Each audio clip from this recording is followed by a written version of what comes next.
নমস্কার, জয়শ্রী গণেশ আপনাদের প্রত্যেককে জানাই স্বাগতম আজকের বিশেষ পর্বের অনুষ্ঠানে। আজকে আমরা আলোচনা করব এমন একটি রাশিকে নিয়ে, যে রাশিটি হলো কন্যা। কালপুরুষের রাশিচক্রের ষষ্ঠতম রাশি, বুধ প্রভাবিত রাশি। তবে রবি, মঙ্গল এবং চন্দ্রের প্রভাবও কন্যার মধ্যে প্রচুর পরিমাণে থাকে। কন্যা রাশির জাতক জাতিকাদের partner, marriage and marital life এবং যে ভুলগুলো এই সংক্রান্ত বিষয়ে তারা ইউজুয়ালি করে ফেলেন, সেগুলোকে নিয়ে কিন্তু আমরা বিস্তারিত আলোচনা করব, একদম ডিটেলস আলোচনা করার চেষ্টা করব আজকের অনুষ্ঠানে।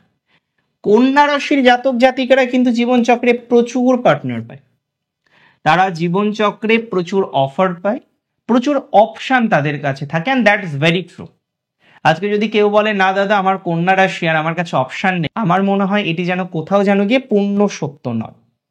বাট তারা লয়াল, ইট ডাজন্ট মিন যে প্রত্যেকের সাথে সে তার বন্ডিং তৈরি করবে বা সম্পর্ক তৈরি করবে। হ্যাঁ, ভুল যেটা এরা করে ফেলে, এরা পার্টনারশিপ নির্বাচন করতে গিয়ে ভুল করে। অ্যাকচুয়ালি অপশান বেশি থাকলে না, ভুল হওয়ার প্রবণতাটা বেশি থাকে। সিগনিফিকেন্টলি কন্যা অনেক সময় আমরা দেখেছি, আমি একদম প্রি স্টেজের কথা বলছি, যেখানে সে পার্টনারশিপ তৈরি করেনি, যেখানে সে এখনো ম্যারেজ করেনি, সেই ধরনের কথা যদি আমি ধরি, বা আপনি হয়তো বিবাহিত বা আপনি হয়তো পার্টনারশিপে আছেন, জাস্ট পূর্বের পরিস্থিতিটা ভাবুন, আর্লি স্টেজকে ভাবুন। সেখানে দেখা যায় অপশান প্রচুর থাকে এবং অনেক সময় এরা গুরুজনদের কথা না শুনে, সকল মানুষের পরামর্শকে উপেক্ষা করে এরা পার্টনারশিপে যায়। অ্যান্ড অ্যাজ এ রেজাল্ট আমরা দেখি প্রচুর সমস্যা আছে, প্রচুর যন্ত্রণা আসে, প্রচুর ঝামেলা আসার প্রবণতা কিন্তু থাকে। তাই গুরুজনদের কথা না শুনে যে সমস্ত কন্যা পার্টনারশিপে যান, তাদের ডিস্টারবেন্সের মাত্রা বাড়ে। গুরুজনদের কথা না শুনে যে সমস্ত কন্যা রাশি জাতক জাতিকারা জেদের বশবর্তী হয়ে ম্যারেজ, পার্টনারশিপ, ফ্রেন্ডশিপ এগুলো করে ফেলেন, আমি বলছি না সবার ক্ষেত্রে, বাট 60-70% ক্ষেত্রে ডিস্টারবেন্স আসে। আর কন্যা রাশির মা যে মানুষটিকে পছন্দ করে না, সেই মানুষটির সাথে এগোলেই কিন্তু সমস্যার জায়গা আসার সম্ভাবনা বা চান্স অনেকটা বৃদ্ধিপ্রাপ্ত হয়। তবে অনেক ক্ষেত্রে আমরা দেখেছি যে কন্যার অতিরিক্ত লেট ম্যারেজ ইউজুয়ালি হয় না। এবার যার বার্চার 7th-এ স্যাটার্ন আছেন, স্যাটার্নের একটা অ্যাসপেক্ট রয়েছে, তাদের ক্ষেত্রে ম্যারেজ দেরি হতে পারে। বাট ইউজুয়ালি আমরা দেখেছি যে কন্যার কিন্তু বিবাহ একটু অল্প বয়সেই হয়, অতিরিক্ত অল্প বয়সে হয় না।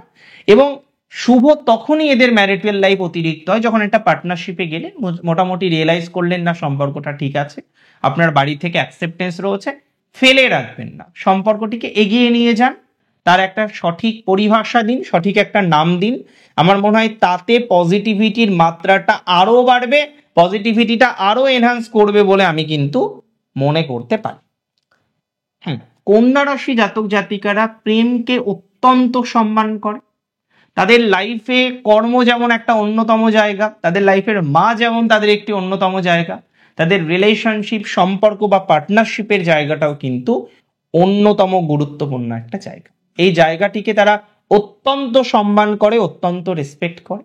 যদিও আমরা অনেক ক্ষেত্রেই দেখেছি কন্যার কিন্তু প্রেম টিকতে চায় না, সম্পর্কের ক্ষেত্রে বিভিন্ন রকম ছেদ আসে, কন্যার পার্টনাররা কন্যা রাশি জাতক জাতিকাদের বিনা কারণে সন্দেহ করে। এই জায়গাগুলো কিন্তু কন্যার ম্যারিটাল লাইফকে বা পার্টনারশিপকে, রিলেশনশিপকে ডিস্টার্বের মধ্যে ফেলে দিতে পারে। কন্যা রাশির বিবাহের ক্ষেত্রে বা পার্টনারশিপ নিয়ন্ত্রণের ক্ষেত্রে বিশেষ বিচার বুদ্ধির মাধ্যমে, বিচার বুদ্ধি প্রয়োগের মাধ্যমে এগোনোর চেষ্টা করতে হবে। যত বেশি বিচার বুদ্ধি তারা রাখতে পারবে, এমনিতে তারা অত্যন্ত মেরিটোরিয়াস।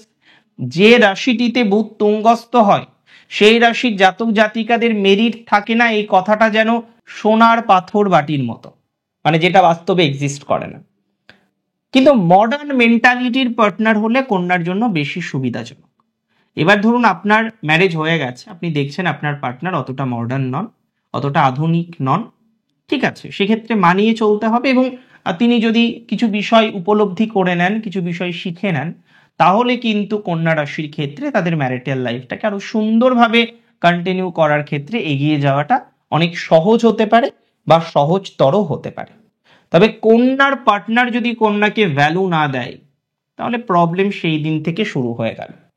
কন্যার মধ্যে এমনিতেও দেখবেন উপস্থিত বুদ্ধি অনেক বেশি, ম্যানেজ করার ক্যাপাসিটি অনেক বেশি, এবং ম্যাক্সিমাম ক্ষেত্রে এমন পার্টনার দরকার যে পার্টনার তাকে প্রচুর পরিমাণে ভ্যালু দেবে।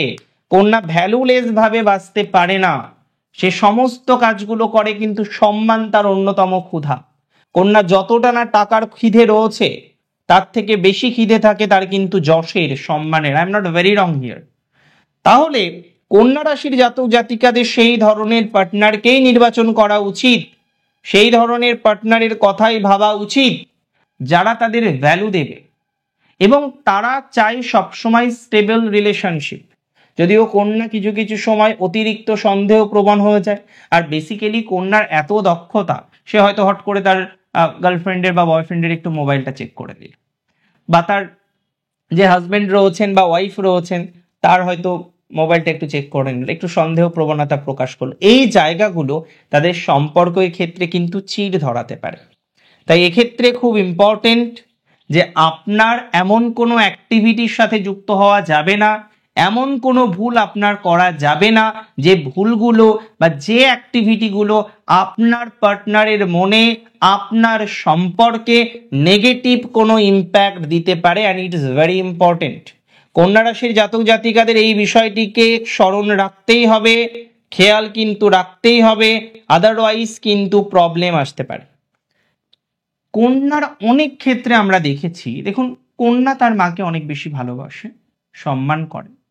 এবার কন্যার যিনি পার্টনার হলেন তার ক্ষেত্রে আমরা অনেক সময় দেখি যে তার ক্ষেত্রেও এই পারিবারিক ইনফ্লুয়েন্স যদি বেশি থাকে তাহলে কিন্তু সংসার করাটা মুশকিল, কারণ দুদিক থেকেই তাহলে পারিবারিক ইনফ্লুয়েন্সটা বেশি হয়ে যাচ্ছে। আর ইউজুয়ালি কন্যার ম্যাক্সিমাম ক্ষেত্রে, যদি আমি ধরে নিই যে কন্যা রাশির ডিভোর্সের 10 জন লোক আছে বা 4 জনের ডিভোর্স হয়েছে, তাহলে 3 ভাগ হচ্ছে পারিবারিক জীবনের জন্য আর 1 ভাগ অন্য কারণে।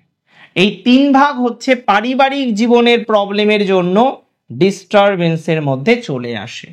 তাই কন্যাকে অপরের কান ভাঙানি, অপরের কথাকে গুরুত্ব অত বেশি দেওয়া যাবে না যদি ম্যারিটাল লাইফটাকে কন্টিনিউ করতে হয়, আদারওয়াইজ মেনি প্রবলেম মে কাম।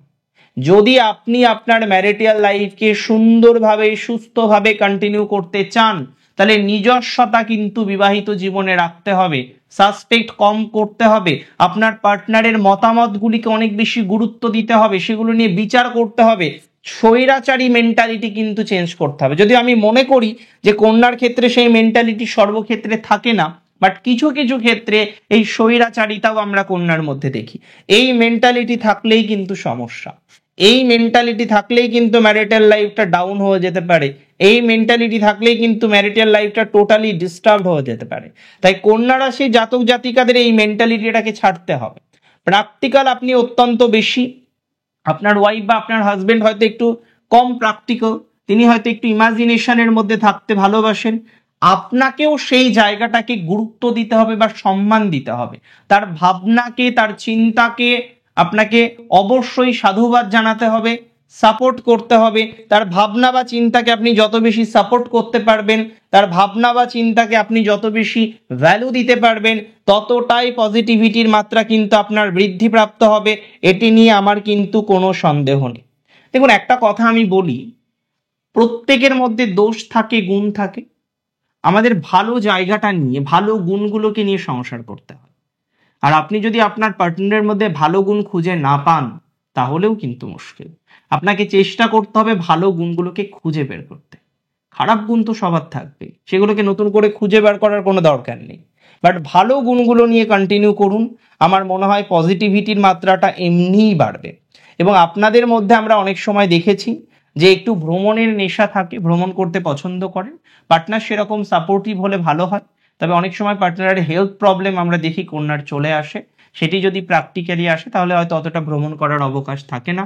তবুও আমি মনে করি এন্ড অফ দ্য ডে কন্যা রাশির জাতক জাতিকাদের এনহান্সমেন্ট থাকবে, তাদের ম্যারিটাল লাইফ বা অন্যান্য ক্ষেত্রে পজিটিভিটির মাত্রাক্রম বৃদ্ধিপ্রাপ্ত হবে। এবং যে ভুলগুলো আপনি করেন, যেগুলো নিয়ে আমরা ইউজুয়ালি আলোচনা করলাম আজকের অনুষ্ঠানে, আমি মনে করব, আমি আশা রাখবো সেই ভুল আপনারা সংশোধন করে নিতে পারবেন। অনেক ভালো থাকুন, অনেক বেশি সুস্থ থাকুন। শেষ করছি আজকে এখানেই। জয় শ্রী গণেশ।